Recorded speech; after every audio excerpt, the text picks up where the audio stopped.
8:42, welcome back to the Morning Drill. Joining us this morning is the CEO and president of Titusville Area Hospital. Mr. Lee Clinton joins us this morning. Good morning, sir. Good to see you. Good morning. All right, first appearance on the show. It is. Let's learn a little bit about yourself. Well, I joined the hospital, moved to the Titusville area almost 1 year ago today. It was May 2nd was my first day, 2016. Wow. Does it seem like it's been a year? Sometimes. Yeah. Well, where did you come from? Talk about your where you've been and where you're from. Sure. Grew up in the Kansas City, Missouri area. Went to college at the University of Missouri in Columbia. Got a bachelor's degree in respiratory therapy. So I'm a licensed registered respiratory therapist. Worked the night shift at the University Hospital in Columbia while I pursued a graduate degree in health administration. Fast forward, I spent the previous 10 years as the COO, the Chief Operating Officer at Perry County Memorial Hospital in Perryville, Missouri, which is southeast Missouri. And then I came to Titusville. What, for you, when was that moment in your life where you thought, okay, this is the field I want to get into?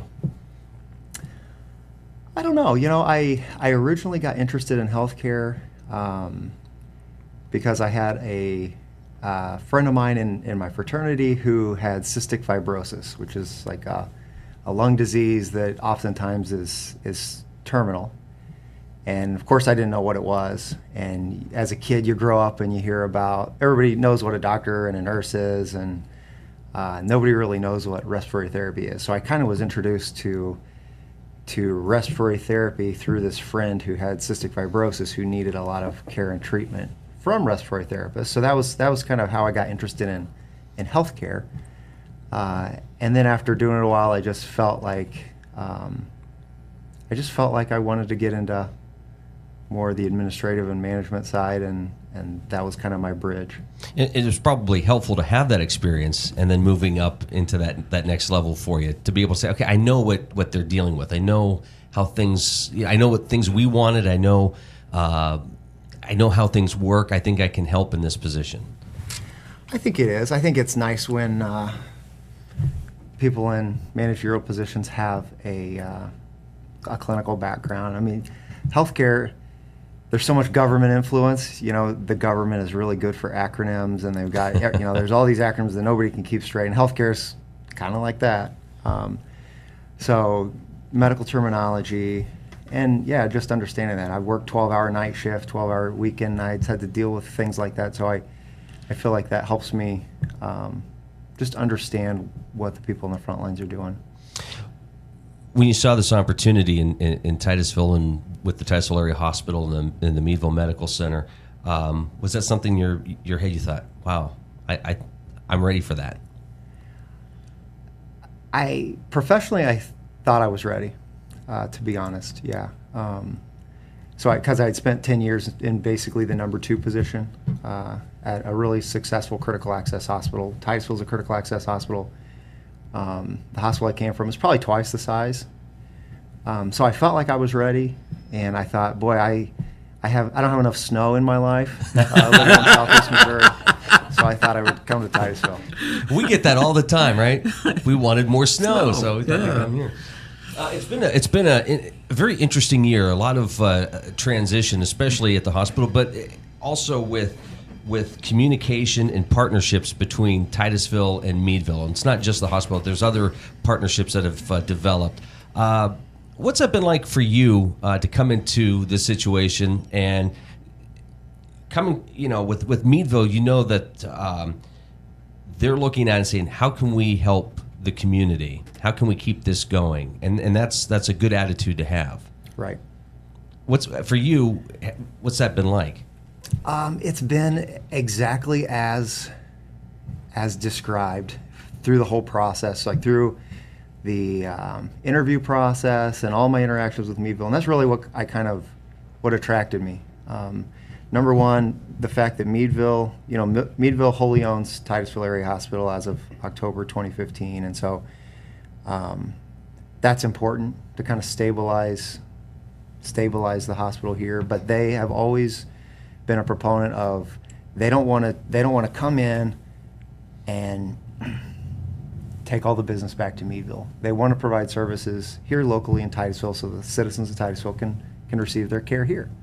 And that's not the philosophy of a lot of systems.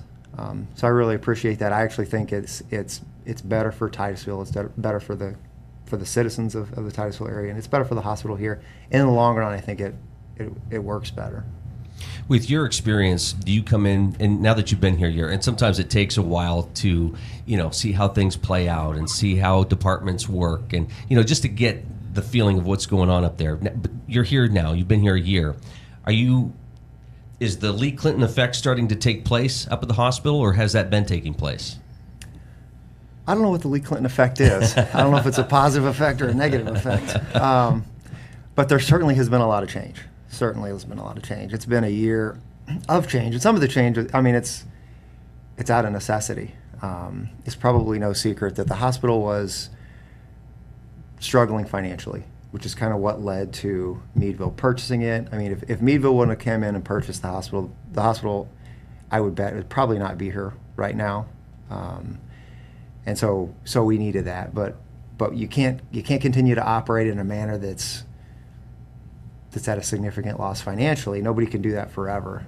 So we've had to make a lot of changes. There's been a lot of changes this year that have happened to the hospital. But my feeling is people are really embracing the change. They're kind of excited about it. I mean, not everybody likes change. Some change is hard. But I think big picture, people are excited about what's happening, and kind of that helps get them through the change. Can you talk about some of the challenges you've had to meet and work to overcome in the last year or so? And I think appearing here was a challenge. Yeah, I'm not sure I want to be back. Well, there's been a number of challenges. I hesitate to bring it up, but we look back to like September of 2016. There was a huge article in the Herald about one of our former general surgeons.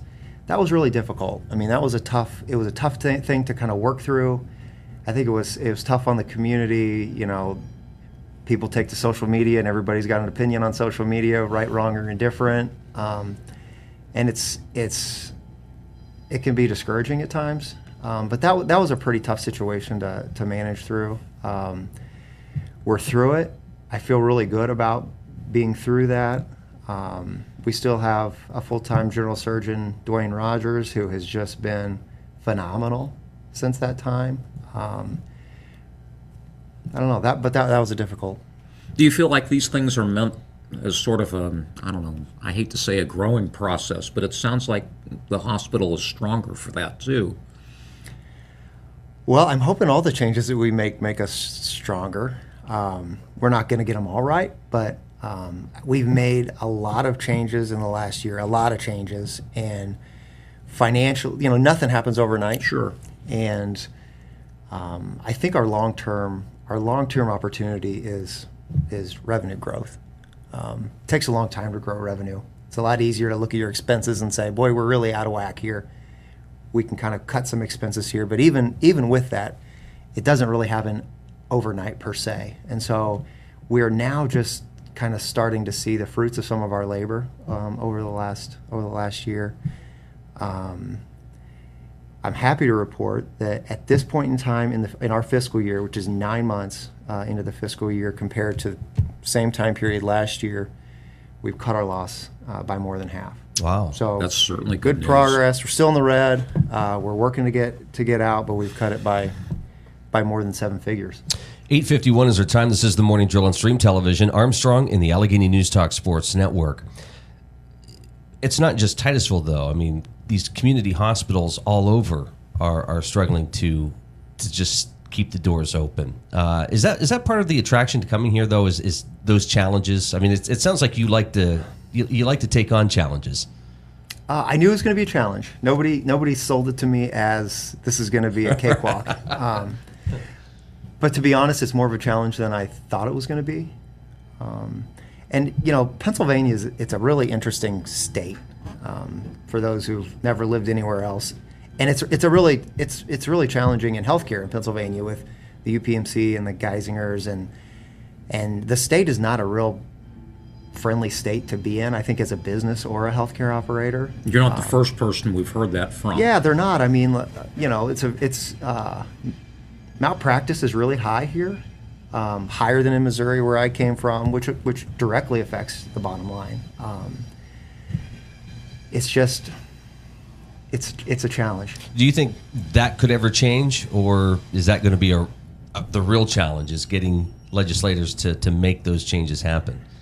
I hate to say that things can ever change, but we all know there's a lot of bureaucracy in the government, and I'm not sure that I'm not going to hold out hope and try to hang the success of Titusville Hospital on the fact that the state or the federal government might change. We're going to do our own thing. We're going to do what we need to do to be successful. And if they want to make things better for business, that would be great. I think that would affect all of us positively. Is it difficult, because you sit in on meetings, and I think you probably hear, these are things we'd like to see, and a lot of it's long range planning, I'm sure. Do you sit there in meetings and go, boy, I wish we could do that right now, but that'd be great, but knowing that you have to take these baby steps before you can get there? Yeah, if we had all the money in the world, we could do a whole bunch of really cool stuff. But we don't. Just like anybody managing your own personal budget, we're managing the budget of the hospital, and you have certain resources, and you need to prioritize certain things exactly the same way we all do in our own household. One thing that two things. One thing I'm really excited about is we're currently in the middle of renovating our lobby. Not a huge project from a financial standpoint, but we got some really generous donations from some local foundations. And so I really think that will be exciting for people to just see the hospital's new, we're investing in the hospital. It's the first place you walk in to see.